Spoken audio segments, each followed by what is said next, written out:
9वी आणि 10वी महत्वाचं आहे, पण आम्ही थोडंसं मॉड्युलेशन केलं.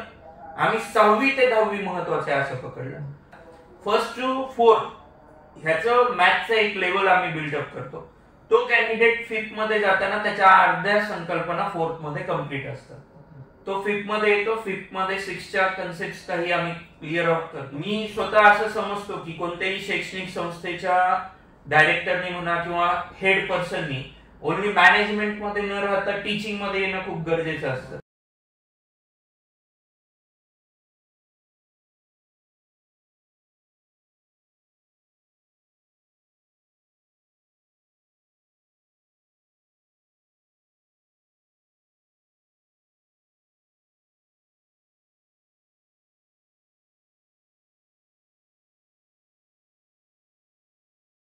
तर सर एक खूप मोठा म्हणजे असे एक अडचणीचा भाग आहे विषयामध्ये, तो म्हणजे फिजिक्स आणि मॅथ्स. तर ज्यावेळेस मी स्कूलिंगमध्ये होतो 10th पर्यंत किंवा 12th पर्यंत, तर फिजिक्स आणि मॅथ्सची शिकवायची पद्धत आहे 99% शिक्षकांची, ऑनलाईन असेल किंवा कुठल्याही असेल. तर विषय काय होतो की जे बुक्स मध्ये दिले तो तेवढं एक्सप्लेन करायचं. आणि मॅथ हा असा विषय जसं आपण मला प्रॅक्टिकल विषय, तर मॅथ्सचं जे शिक्षक आहेत आपल्याकडे किंवा मोठ्या लेवलला असतील त्यांचं असं येतं की जे PYQ आलेले PYQ सॉल्व्ह करतात ते बघा, ते सॉल्व्ह करा, PYQ प्रॅक्टिस करा. पण कुठेतरी वेगळे प्रश्न असतात. समजा आपल्याकडे बरेच गाईड असतात आपल्याकडे वेगवेगळे, तसं आपण मला ते आपण स्वतःच आपल्याकडे आपण 200 ते 300 विकत घेतात. तर जे फिअर ऑफ असतं ते मॅथ सॉल्व्हिंगचं ते कुठेतरी मनामध्ये असतं विद्यार्थ्यांच्या. आणि फिजिक्स असा विषय तो समजत नाही लोक विद्यार्थ्यांना, कारण की मॅथ कमजोर असल्यामुळे फिजिक्समध्ये अडचण येते. आणि फिजिक्स कसं होतं, कन्सेप्ट आणि न्यूमेरिकल्स मॅशअप होतात. ते कन्सेप्ट कसा लागू करायचं काय मिळत नाही. आणि 9th आणि 10th जे फिजिक्स आणि मॅथ्स आहे ते फाउंडेशन राहतं 11th आणि 12th साठी. म्हणजे एंट्रन्स जी एक्झाम आहे नीट आणि JEE त्याच्यासाठी फाउंडेशन आहे. तर 9th आणि 10th मध्ये तुम्ही मॅथ्स साठी आणि फिजिक्स साठी असं काय वेळ करता की विद्यार्थ्यांना ते इतकं इझी जातं. आता सगळ्यात महत्वाचं म्हणजे हे दोन्ही जे विषय आहेत ते कन्सेप्च्युअल सब्जेक्ट आहेत. त्याच्यामध्ये कन्सेप्टचं ऍप्लिकेशन करणं खूप महत्वाचा भाग आहे. आणि मी जसं तुम्हाला म्हणलं की काही शिक्षकांनी त्याला चुकीच्या वेळी टीच केल्यामुळे त्याचा एक खूप मोठा असा बाऊ विद्यार्थ्याच्या मनावरती झाला की हे अवघड आहे. उलट ते 2 विषय असे आहेत की ते खूप सोपे आहेत. म्हणजे त्यामध्ये तुम्हाला जर एक मेथोडॉलॉजी कळली की कशा पद्धतीने मेथड आहे, त्या पद्धतीला फक्त अप्लाय करायचंय आणि पुढे जायचंय. तर त्यासाठी आम्ही काय करतो, जसं तुम्ही म्हणले की 9वी आणि 10वी महत्वाचं आहे, पण आम्ही थोडंसं मॉड्युलेशन केलं. आम्ही 6वी ते 10वी महत्वाचं आहे असं पकडलं. आणि हळूहळू त्या सब्जेक्टला त्या पद्धतीने तिथं घेऊन जातोय. ज्यामध्ये आमच्याकडे काय होतं, समजा 1st स्टँडर्डला कॅन्डिडेट आला, 1st to 4th ह्याचं मॅथ्सचा एक लेवल आम्ही बिल्डअप करतो. तो कॅन्डिडेट 5th मध्ये जाताना त्याच्या अर्ध्या संकल्पना 4th मध्ये कम्प्लीट असतात. तो 5th मध्ये येतो. 5th मध्ये 6च्या कन्सेप्ट काही आम्ही क्लिअर आउट करतो. आणि इथं जर कोणत्या दर्शकाला असं वाटत असेल की यामुळे खूप टेन्शन येत असेल विद्यार्थ्याला, तर थोडंसं आपण एकदा मी सजेस्ट करेल की तुम्ही सिलेबस ओपन करा. तुम्हाला एक गोष्ट लक्षात येऊन जाईल की बऱ्याचशा गोष्टी रिपीट आहेत. म्हणजे ह्या वर्गातल्या त्या वर्गात, त्या वर्गातल्या ह्या वर्गात. तर त्याला जर प्रॉपर कन्सेप्च्युअल वेनी जर शिकवलं तर त्या विद्यार्थ्याला तिथं कुठेही अडचण होत नाही. दुसरा राहिला विषय 8वी 9वी 10वी फिजिक्सचा. तर मी स्वतः असं समजतो की कोणत्याही शैक्षणिक संस्थेच्या डायरेक्टरनी म्हणा किंवा हेड पर्सननी ओन्ली मॅनेजमेंट मध्ये न राहता टीचिंग मध्ये येणं खूप गरजेचं असतं. तर त्यामुळे तो जो सब्जेक्ट आहे तो मी स्वतः माझ्याकडे ठेवला आहे फिजिक्स. आणि त्यामध्ये माझं एक मेन प्रिन्सिपल असं आहे की मी थेरॉटिकल नॉलेज खूप लवकर क्लिअर करून टाकतो, कारण की मला असं वाटतं त्यामध्ये थेअरीपेक्षा न्यूमरिकल प्रॅक्टिस खूप गरजेची आहे. आणि तुम्ही आमच्या इथून पासआउट झालेल्या कोणत्या जरी विद्यार्थ्याला विचारलं की त्यांचं न्यूमरिकल्स किती घेतात, कसं घेतात, तर त्यांचा पॉझिटिव्हच फीडबॅक येईल.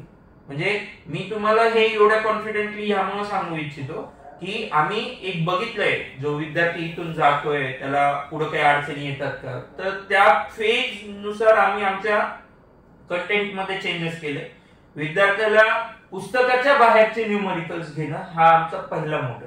आणि इव्हन माझी जी मॅथची टीम त्यांना देखील त्या पद्धतीनेच आम्ही मेंटरिंग केलेलं आहे आणि ते स्वतः देखील त्या पद्धतीने काम करतात. कारण की मी जसं तुम्हाला म्हणलं, बरेच जण असं म्हणतात की गणित पाठ करा, ते चुकीचं आहे. गणित आणि फिजिक्स हा पाठांतराचा विषयच नाहीये. बायोलॉजी इट्स ओके, तुम्ही कन्सेप्ट काही लक्षात ठेवण्यासाठी पाठ करू शकता, पण ह्या सब्जेक्ट मध्ये ह्या गोष्टी होऊ शकत नाही. म्हणून आम्ही काय केलंय की त्यांना ज्यावेळेस न्यूमरिकल प्रॅक्टिस आपण घेतो, त्या न्यूमरिकल प्रॅक्टिस मध्ये सगळ्या गोष्टी अशा पद्धतीने घेतल्या की वेगवेगळ्या टाईपचे न्यूमरिकल, प्रत्येक गोष्टीमध्ये त्या पद्धतीने त्यांना कंटेंट, हे सगळं काही आम्ही घेतलं. आणि ह्याचाच एक फायदा असा झाला की आमचं जे इनिशियल बॅच होतं, म्हणजे ज्या बॅच पासून आम्ही सुरुवात केली, म्हणजे माझी बहीण श्रेया, तिच्या सोबतचे जे विद्यार्थी, तर त्या बॅच मध्ये एक विद्यार्थी असा आहे ज्याने फर्स्ट अटेम्प्ट मध्ये IIT बॉम्बेला त्याचा नंबर लागला. वेदांत झंवर म्हणून तो स्टुडंट आहे आणि तो आज IIT मधनं त्याचं करिअर करतोय. त्यातल्या त्यात IIT बॉम्बे मध्ये त्याचा नंबर लागला, जे की एक प्रेस्टिजियस इन्स्टिट्यूट मानलं जातं. तर हे सगळं जे काही आहे हे ह्या एक सिक्वेन्सचा भाग आहे. यामध्ये कोणत्याही पालकाला जर असं वाटत असेल की मी लगेच उद्याच इथं ऍडमिशन घेईल आणि प्रॉब्लेम सॉल्व्ह होईल, तर असं नाही. याच्यामध्ये कसं असतं, एज्युकेशन मध्ये तुमचा पेशन्स खूप गरजेचा आहे. कारण की जसं तुम्ही समजा शेतीमध्ये एखादं बीज लावता, त्या बीजचं रोपात रूपांतर होण्यासाठी तुम्हाला थांबावं लागतं, त्याला सगळं वातावरण द्यावं लागतं. तर कोचिंग हे एक एन्व्हायरमेंट आहे. म्हणजे इव्हन तुम्ही जर आमचा फॉर्म बघितला तर आम्ही फॉर्मच्या खाली असं लिहिलंय की joining only coaching will not guarantee you the result. त्याचं कारण असं आहे, आम्ही ओपनली सांगतो बाबा की फक्त कोचिंग लावल्याने रिझल्ट येत नाही. कोचिंग एक इकोसिस्टीम आहे. त्या इकोसिस्टीम मध्ये तुमचा विद्यार्थी ज्यावेळेस राहील, त्याला वेगवेगळ्या टप्प्यातनं तो जाईल, त्याच्यानंतर रिझल्ट बिल्डअप होतो. आणि ह्या रिझल्ट बिल्डअपच्या प्रोसेसमध्ये पालकामध्ये देखील खूप पेशन्स असणं गरजेचं आहे, विद्यार्थ्यामध्ये पेशन्स असणं गरजेचं आहे. कारण की आज तुम्ही जर बीड मध्ये पाहिलं ना, बीड मध्ये ट्रेंड असा आहे अंडर 10 मध्ये, समजा XYZ कोचिंग मध्ये ह्या वर्षी गेले, मग समजा आपल्याला असं वाटलं की शाळेतले मार्क नाही वाढले, लगेच शिफ्ट. आणि शिफ्ट जे करतात ते अशा ठिकाणी करतात की तिथं पाठांतर केलं जातं. मग पाठांतरामुळे शाळेत तो विद्यार्थी खूप चांगल्या पद्धतीने परफॉर्म करतो, पण ज्या स्पर्धा परीक्षा आहेत त्याच्यामध्ये तो विद्यार्थी अनसक्सेसफुल राहतो. त्यामुळं मी सर्वांना असं सांगेल की मॅथ आणि फिजिक्स हे खूप सोपे सब्जेक्ट आहेत, फक्त त्याला कन्सेप्च्युअली शिका, म्हणजे तुम्हाला अडचण नाही. म्हणजे जे मेन गोष्ट आहे ते फोकस द्यायला पाहिजे आपण. आणि सर असं पण म्हणलं की कन्सेप्च्युअल, आता कुठलाही विषय असला, तो शिक्षक काय जर म्हणजे विद्यार्थ्याला त्या समजला तो विषय, समजा एखादा टॉपिक आहे, बायोलॉजीचे टॉपिक आहे किंवा बेसिक इंग्लिश चॅप्टर आहे, जर इंग्लिश असा विषय आहे की स्टोरी टेलिंग चॅप्टर आहे, सब्जेक्ट आहे, त्यातले जे चॅप्टर्स असतात ते पूर्णपणे स्टोरी टेलिंग असतात. पण जर टीचर असतात आपले जे, त्यांनी त्या फॉर्मॅटमध्ये जर शिकवलं तर जो सगळ्यात लो विद्यार्थी असतो तो आपला आई समजतो, कारण त्याला शिकत ते समजतो. पण जो लो विद्यार्थी असतो त्यालाही कळतं. पण ज्यावेळेस तो इंटरेस्ट बिल्डअप होतो विद्यार्थ्याचा की काहीतरी शिकायला भेटतंय मला नवीन नवीन, त्यावेळेस फक्त विद्यार्थ्यामध्ये एक ऊर्जा निर्माण होते की मला रोजची रोज रेग्युलरली क्लासेस जायचे. पण कुठेतरी मी माझ्या स्कूलमध्ये पाहिले आणि मी पाहतोय साईडला कुठे, तर मेनली फोकस काय असतो एक सगळ्यांचा की येतात, वाचतात, जातात. आणि फक्त बायोलॉजी असं म्हणजे बायोलॉजी पण असे बरेचसे इन्स्टिट्यूट स्कूल्स आहेत बऱ्यापैकी, त्यांचं असं आहे की टीचर्स अशा की त्यांना स्वतःला बायोलॉजीच नाही, येतात बायोलॉजी वाचतात, विद्यार्थ्यांना काही कळत नाही. पण ते जसं तुम्हाला म्हणलं की फिअर ऑफ आस्किंग, की कोण काय म्हणे मला, किंवा टीचरनी काही ऍक्शन घेतली माझ्या अगेन्स्ट, काही म्हणजे सगळ्यात प्रॉब्लेम होतो ते म्हणजे टार्गेट करून टीचरने आपल्याला. कारण की ज्यावेळेस 40 विद्यार्थ्याचा क्लासमध्ये एका आणि त्यातल्या एका जण म्हणतो की मला समजलं नाही, तर ते कुठे टार्गेट मध्ये येतो टीचरच्या, आणि सारखं कॉन्टॅक्ट केलं का ते विद्यार्थी उत्तर कमी होतो. तर ज्यावेळेस काही बाकीचे विषय, इंग्लिश असेल, बाकी कोणते विषय असतील, केमिस्ट्री असेल, काय असेल, तर ते इंटरेस्टिंग बनवायला तुम्ही काय करता नेमकं? आता तुम्ही जसं म्हणले, ह्यामध्ये तुम्ही राणी मुखर्जीचा हिचकी मूवी जर पाहिला असेल तर त्या मूवी मध्ये तिने टॅगलाईन टाकलेलं आहे की there are no bad student, there is bad teacher. ठीक आहे, तर त्याचा अर्थ काय झाला माहिती का, कोणताही विद्यार्थी हा कमजोर नसतो, फक्त त्याला शिकवताना समोर जो व्यक्ती उभा आहे त्याच्यामध्ये जर पेशन्स नसेल, त्याला ऐकून घेण्याची कॅपॅसिटी नसेल, तर तो त्या विद्यार्थ्याला घडवू नाही शकत. आणि मी इव्हन तुमच्या माध्यमातून ह्या क्षेत्रामध्ये येणाऱ्या लोकांना देखील असं म्हणेल की तुमच्यात पेशन्स असेल तर ह्या क्षेत्रात या. काय झालेलं आहे, ह्या क्षेत्राबद्दल थोडस प्रसार माध्यमांनी आणि काही लोकांनी असं पसरवलं की या क्षेत्रात आले 5 वर्षात करोडपती झाले. तर हे काही असं क्षेत्र नाहीये की जे तुम्हाला 5 वर्षात करोडपती करून जाईल. हे क्षेत्र असं आहे जे तुम्हाला खूप चांगलं रिस्पेक्ट समाजात मिळवून देईल. तुम्ही एक ऑब्झर्व करा, आज समजा माझ्याकडं जिल्हाधिकाऱ्याचे विद्यार्थी म्हणजे त्यांचे पाल्य आले, तर तो जिल्हाधिकारी जरी असेल तर तो माझ्या आणि माझ्या टीम मधल्या प्रत्येक मेंबरला सर आणि मॅडम म्हणल्याशिवाय राहणार नाही. याचा अर्थ काय झाला, त्या करोडोपेक्षा ही व्हॅल्यू खूप मोठी आहे. तर त्यामुळे या क्षेत्रात येणाऱ्या व्यक्तीला सगळ्यात पहिले हे समजून घ्यावं लागेल की आपल्याला समोरच्या विद्यार्थ्याला ऐकावं लागेल, तो काय बोलतोय. त्याने कितीदाही डाऊट विचारला तर माझी चिडचिड नाही झाली पाहिजे. आणि ती चिडचिड कधी नाही होणार, ज्यावेळेस तुम्ही तुमचं पर्सनल लाईफ आणि प्रोफेशनल लाईफ मिक्स नाही करणार. बऱ्याच ठिकाणी काय झालंय, पर्सनल आणि प्रोफेशनल लाईफ मिक्सचर झाल्यामुळं त्यांना जे बॅलन्सिंग आहे ते बॅलन्सिंग ठेवता येत नाही. तर आम्ही आमच्या टीम मध्ये ह्या सगळ्या गोष्टींवरती काम करतो. आणि सगळ्यात महत्वाचं, जसं तुम्ही आता सांगितलं की शिक्षकाचा रोल किती महत्वाचा आहे हे जर पाहायचं असेल, तर आपण ज्यावेळेस शाळेत होतो त्यावेळेस शाळेमध्ये मराठीच्या पुस्तकात स्मशानातील सोनं नावाचा एक धडा होता, त्याच्यानंतर लाल चिकन नावाचा धडा होता. आज नुसतं स्मशानातील सोनं जर म्हणलं तर त्याच्यातला भीमा हा बऱ्याचशा दर्शकांना देखील आठवेल. त्याचं कारण काय, त्यावेळेस शिकवणाऱ्या शिक्षकाची पद्धत. कारण की त्यावेळेस जो शिक्षक शिकवत होता ना, तो विद्यार्थ्यांमध्ये पूर्ण मिसळून जायचा, तो बाकीच्या गोष्टी विसरून जायचा. त्यासाठी आम्ही आमच्या टीम मध्ये काही नियमावली अशी फॉलो करतो की क्लासरूम मध्ये मोबाईल अलाउड नाही, टीचर क्लासरूमच्या टायमिंग मध्ये मोबाईल फोन घेऊ शकत नाही. काही डिसिप्लिन्स आपल्याला एक फॉलो करावे लागतील. प्रत्येकाला त्याची त्याची पर्सनल लाईफ आहे, ती जॉबच्या नंतर, ती त्या टाइम ड्युरेशनच्या नंतर. तर ह्या पद्धतीच्या काही गोष्टींमुळे आज विद्यार्थ्यांसोबत आम्ही कन्सेप्च्युअली खूप चांगल्या पद्धतीने जोडल्या जातो. तसं आता एक खूप महत्वाची गोष्ट आहे ती म्हणजे ज्या असा म्हणला की जसं आपण काय चॅप्टर्स आहेत त्याविषयी आपण ते 1st to 10th किंवा 12th 10-12 वर्ष आपण शैक्षणिक क्षेत्रात बेसिक कव्हर करतो. पण त्यातला एखादा असा क्लास असतो, 4th असेल 5th असेल, तसं तुम्हाला ती एक पर्टिक्युलर चॅप्टर आहे, लाल चिकन असेल किंवा कुठलाही असेल, ते डोक्यात राहतो. कारण तो शिक्षकाचा तो कासेट असते शिकवण्यामध्ये. तर आपणही त्या क्षेत्रात पूर्णपणे असं म्हणजे हे केलेले. तर मी आपण गेले काही 1 महिना झाला आपण कॉन्टॅक्टमध्ये येतो आपण, तर आपले काही व्हिडिओ पाहतोय व्हॉट्सअपवर मी. तर काही दिवसापूर्वी मी आपला व्हिडिओ पाहिला, आपण प्रॅक्टिकल घेत होतो क्लासमध्ये, काहीतरी एक्सपेरिमेंट करत होता. आणि आपण असं नाही की तुम्ही एक्सपेरिमेंट करत होतो, तुम्ही विद्यार्थ्यांना बोलून एक्सपेरिमेंट करत होतो, जे की खूप महत्वाचं आहे. कारण की बघण्यामध्ये आणि करण्यामध्ये खूप फरक असतो. आणि कुठेतरी भीती असते की विद्यार्थ्यांमध्ये की जर मी हे माझं चुकलं आणि काय जर प्रॉब्लेम क्रिएट झाली तर टीचर मला मारेल किंवा काही होईल. पण मी जे व्हिडिओ पाहिला त्यात तुम्ही विद्यार्थ्याला चेअर करत होता. एक विद्यार्थी होता, I think so girl child वाटतं, तर ती भीत होती ती करायला. तर तुम्ही तर सांगितलं की तू केलंच नाही तर तुला कळत कसं होणार आहे, काय होणार आहे, तू पहिले टच कर, ते कर. म्हणजे जे चेअरिंग तुमची जी पॉवर आहे ती आज बीड मध्ये किंवा आउट ऑफ बीड ही स्कूल लेवललाही नाहीये, ती चेअर लेवल किंवा ती एक्सपेरिमेंट लेवल नाहीये. मी खोटं बोलणार नाही, जर आपल्याकडे पाहिलं तर 10th पर्यंत जरी गेलं तरी मुलं ती आपली जी लॅब आहे, सायन्स लॅब असेल कुठल्या लॅब असेल, तिथं नेतात ना कोणी. आणि एक त्यातलाच एक मुद्दा खरं म्हणलं तर ज्यावेळेस आपण हे एक्सपेरिमेंट करता काय करता, तर तुमच्यात ती म्हणजे कुठून आलं डोक्यामध्ये की आपण खरंच शेअरअप केलं पाहिजे. कारण की मेन फोकस जे असतो शिक्षकांचा ते पण त्या कॅटेगरीवर असतो की सिलेबस कव्हर करायचा आहे, सिलेबस कव्हर झाला, माझं काम झालं, बाकी विषय नाहीये. पण सिलेबस करताना प्रॅक्टिकल घेणं हे खूप जास्त महत्वाचं आहे.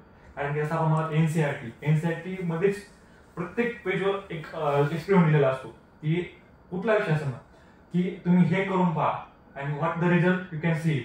आणि तुम्ही जे लागू करतात जे की स्कूल्सनेही लागू करायला पाहिजे, तर हे क्लिअर कुठं आलं तुमच्यामध्ये? आता ह्या सगळ्या गोष्टींचं सगळ्यात महत्वाचं रोल माझ्या शैक्षणिक प्रणालीत आला, म्हणजे जिथून मी शिक्षण घेतलं त्याच्यामध्ये मला त्यावेळेस राजस्थानी स्कूलमध्ये जे काही एन्व्हायरमेंट भेटलं त्याच्यानंतर SP कॉलेजमध्ये गेल्यानंतर माझ्यामधल्या ज्या काही गुण होते त्या गुणांना वाव मिळण्यासाठी मला जी काही लिडरशिप ऑपॉर्च्युनिटीज भेटल्या आणि सगळ्यात महत्वाचा टप्पा मी असं मानतो की मी नशीबवान आहे की माझं engineering me DY Patil institute of engineering and technology Pimpri मधनं केलं आणि त्यातल्या त्यात तिथल्या इन्स्ट्रुमेंटेशन अँड कंट्रोल ह्या इंजिनिअरिंगच्या डिपार्टमेंट मधनं केलं. त्याचं कारण असं होतं त्या डिपार्टमेंट मधले जेवढेही टीचर्स होते ज्याच्यामध्ये समजा आज डॉक्टर विवेक राणे सर झाले, डॉक्टर अरुण सोनार सर झाले, डॉक्टर रांगल सर झाले, सुनील पाटील झाले, त्याच्यानंतर पटेल सर झाले, घोगरे सर झाले, हे नावं जवळच मला लक्षात आहेत. तर ह्याच्यावरनं तुम्ही समजू शकता की मला तिथं काय एन्व्हायरमेंट भेटलं आणि त्या वेळेस मला तिथं ह्या पद्धतीने फ्रीडम भेटलं की आम्ही एक स्टुडंट ऑर्गनायझेशन चालू केली होती.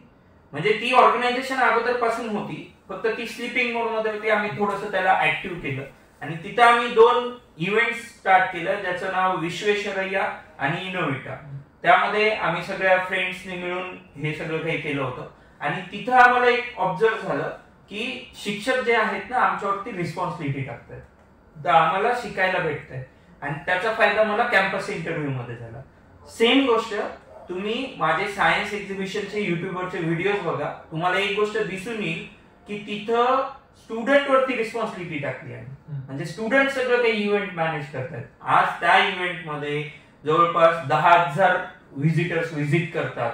तर 10,000 व्हिजिटर व्हिजिट करणाऱ्या इव्हेंटला जर 8वी 9वी 10वीचा विद्यार्थी मॅनेज करत असेल तर तुम्ही त्याची कॉन्फिडन्स लेवल बघू शकता की तो काय लेवलला कॉन्फिडंट होईल.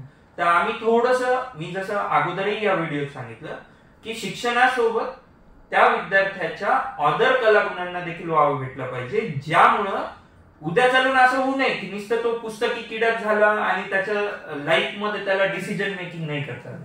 जसं मी ज्यावेळेस जॉब सोडून इथं आलो, दॅट इज डिसिजन मेकिंग. ती माझ्यामध्ये त्यावेळेसच येईल जेव्हा माझ्यामध्ये अदर गुणांचा इन्कल्केशन असेल. तर त्या पद्धतीने आम्ही विद्यार्थ्यांना मोटिवेट करतो. आणि जे सायन्स एक्सपेरिमेंटचं तुम्ही सांगितलं तर आम्ही अगोदरपासूनच प्रॅक्टिकल लर्निंग वरती फोकस करतोय आणि त्यामुळेच डॉक्टर होमी बाबा सारख्या परीक्षेमध्ये दरवर्षी आमचे विद्यार्थी यशस्वी होतात. ते प्रॅक्टिकल राऊंड्सला जातात, तिथून पुढे मेडल्स पर्यंत यशस्वी होतात. हे आमचं एक ट्रॅक रेकॉर्ड आहे. म्हणजे तुम्ही जर आमचे रिझल्ट पाहिले ना तर त्या रिझल्ट मध्ये तुम्हाला अशी एकही स्पर्धा परीक्षा नाही दिसणार जिथं आमचा विद्यार्थी सिलेक्ट नाही झालाय. तर मेन मोटोच असा आहे की विद्यार्थ्याला त्याच्या मूलभूत संकल्पनासोबत प्रॅक्टिकल नॉलेज भेटावं आणि तो त्याच्या आयुष्यात स्वतःच्या पायावरती उभा. जसं की आपण सर सायन्स एक्झिबिशन म्हणला तर बरेच आपले एक्झिबिशन मधले एक्सपेरिमेंट आहेत ज्याची दखल मोठमोठ्याले न्यूजपेपर्स आहेत आणि त्याहून मोठमोठ्याले इन्स्टिट्यूशन्स आहेत त्यांनी घेतलेली. म्हणजे बऱ्याचदा मी स्कूलमध्ये असताना माझे बरेच क्लासमेट म्हणजे जवळपास 30 ते 40 जण इथं शिकायला होते आपल्याकडे. असं पण मला आपली बहीण श्रेया गे ती माझी क्लासमेट होते. तर ज्यावेळेस ती दखल घेतली आणि त्यावेळेस मी ऐकलं होतं, मी हा एक्सपेरिमेंट पाहिला की जे स्टुडंट्स आहेत माझे फ्रेंड्स आहेत ते काही मॅनेजमेंटमध्ये होते, ते मॅनेज करत होते आणि डिसिजन मेकिंगचा प्रोसेस आहे तो इनबिल्ट पाहिजे. आणि आपल्याकडे कुठेतरी ते फिअर दाखवतात, भीती दाखवतात, पालकही दाखवतात, कोण देतात की जास्त बोलू नको किंवा दुसरं काही करू नको, जे आहे आपले ते चालवून देईल. आणि असं आपण म्हणतात की आपण ज्यावेळेस जॉब सोडला, आपला हाय पॅकेज जॉब होता, आपण पुण्यासारख्या मोठ्या शहरात होतो आणि आपण मेन म्हणतो आपण मॅरिड होतो. तर मॅरेज ही अशी गोष्ट आहे ती जर जॉबच्या आधी झाली तर खूप चांगली आहे, पण जॉब असल्याच्या नंतर झाली आणि त्याने तुम्ही जॉब सोडला तर सपोर्ट भेटणं लाईफ पार्टनरचा खूप आवड असतो. आणि त्यातल्या त्यात जर डिसिजन घेणं की आपल्याला फील्ड चेंज करायची जे की तो स्टेबल लेवल फिट असते आपलं. कारण की मॅरेज ही अशी गोष्ट त्यानंतर आपण सेटलमेंटकडे पुढे जातो आपण, म्हणजे बरेचसे लोक जातात सेटलमेंटकडे आणि आपण सेटल न होता काहीतरी नवीन रोल करून आणि त्यात यश घेणं, तो प्रवास आणि तो म्हणजे ती टाइम कसा होता. आता सगळ्यात पहिले म्हणजे जॉब लागल्यानंतरच मॅरेज ही संकल्पना सगळीकडेच आहे. त्या पद्धतीने माझं लग्न थोडं लवकर झालं कारण की आमच्या समाजामध्ये लवकर लग्नाची प्रथा आहे. तर त्या पद्धतीने कमी एज मध्ये माझं लग्न झालं. परंतु आमच्या दोघांमध्ये म्हणजे माझ्या आणि माझ्या लाईफ पार्टनर मध्ये अगोदरपासून अंडरस्टँडिंग होती की मी जॉब खूप कमी दिवस करणार आहे, मला काहीतरी एक वेगळ्या क्षेत्रामध्ये काम करायचंय आणि सगळ्यात महत्वाचं म्हणजे बरेच जण बीड मध्ये मुलीला द्यायचं म्हणलं की थोडस मागं हटतात. तर त्या फेज मध्ये मी नक्कीच सांगेल की तिथं ज्यावेळेस मी ही कन्सेप्ट सांगितली की जर तुम्हाला आत्ताच नाही म्हणायचं असेल तर नाही म्हणा, तर त्यावेळेस त्यांच्याकडनं तिथं मुद्दा असा आला की आम्ही प्रत्येक गोष्टीमध्ये सपोर्ट केला. ठीक आहे, तर त्यामुळं तो तर विषयच नव्हता. आणि दुसरं, माझ्या फॅमिलीमध्ये जेवढी मेंबर्स आहेत, आम्ही एक जॉईंट फॅमिली आहोत.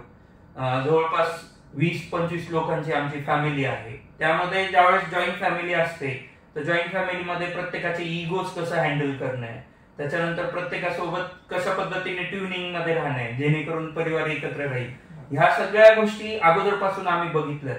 त्यामुळं टीम मध्ये मी त्या गोष्टी सांगत असतो. त्यामुळे टीम मेंबर्सलाही कळतं की आपण इगो साईडला ठेवून कसं काम केलं पाहिजे.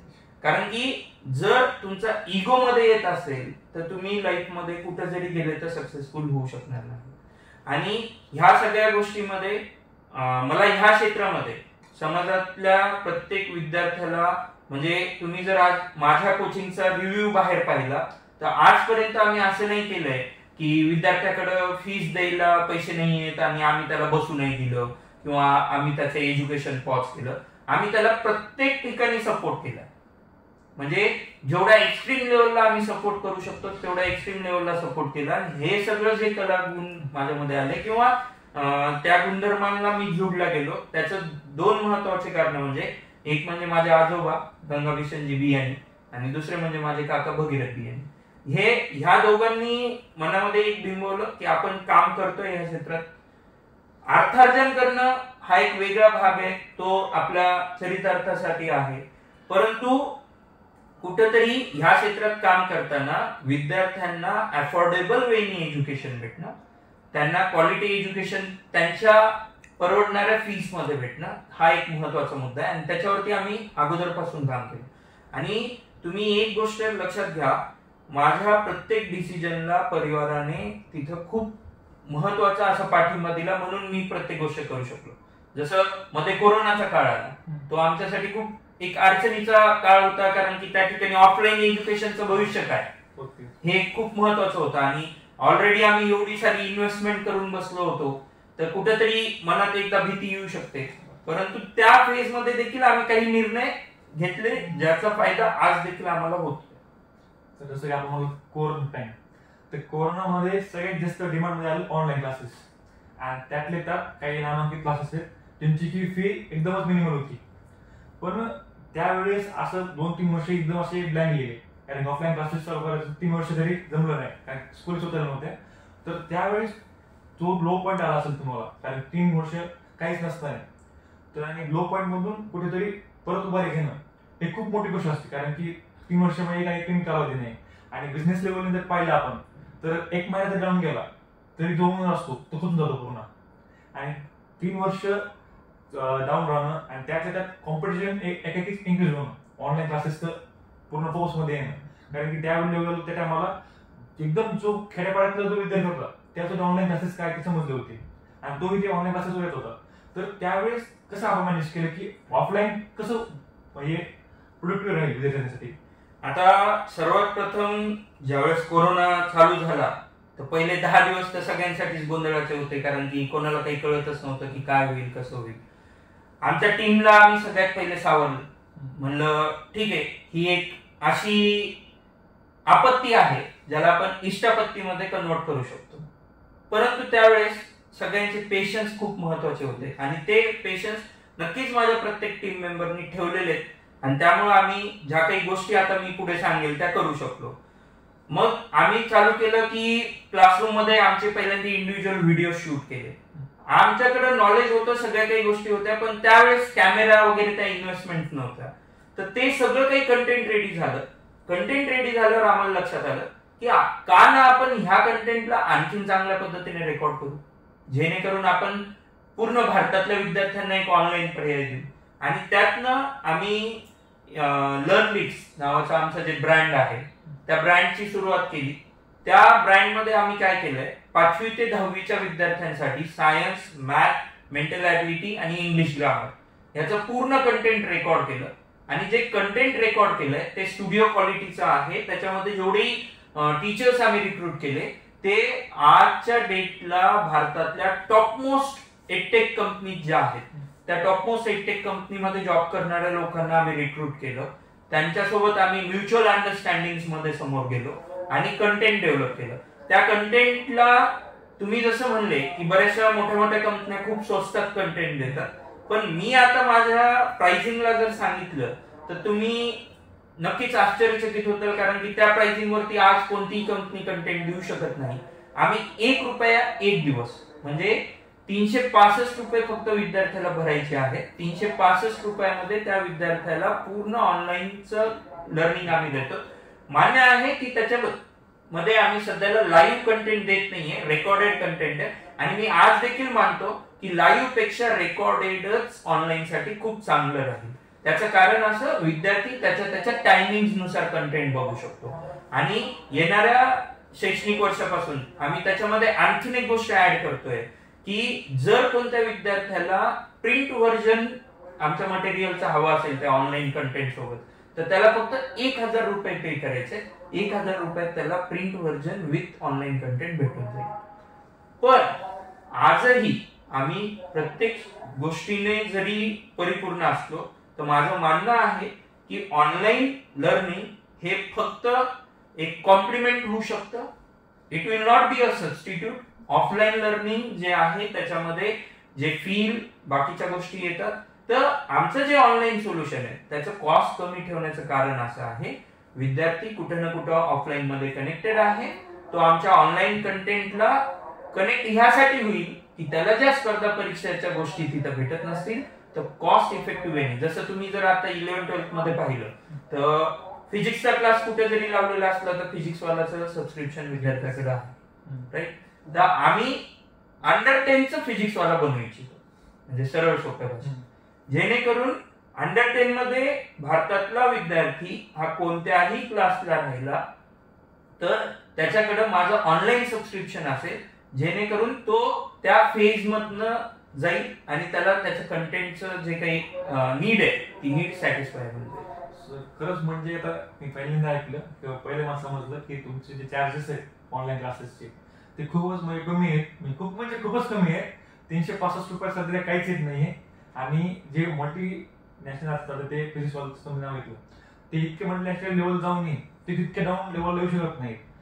तुम्ही तितके डाऊन लेवल मेंटेन करू. जसं तुम्ही सांगितलं की तुम्ही खूप मोठमोठाले जे हायटेक कंपनीचे वर्कर्स आहेत म्हणजे ते लोक आहेत त्यांना तुम्ही रिक्रूट केलेले आणि त्यांचे चार्जेस मेंटेन करून आणि इतकी कमी फीस मेंटेन करणं ही खूप मोठी गोष्ट आहे.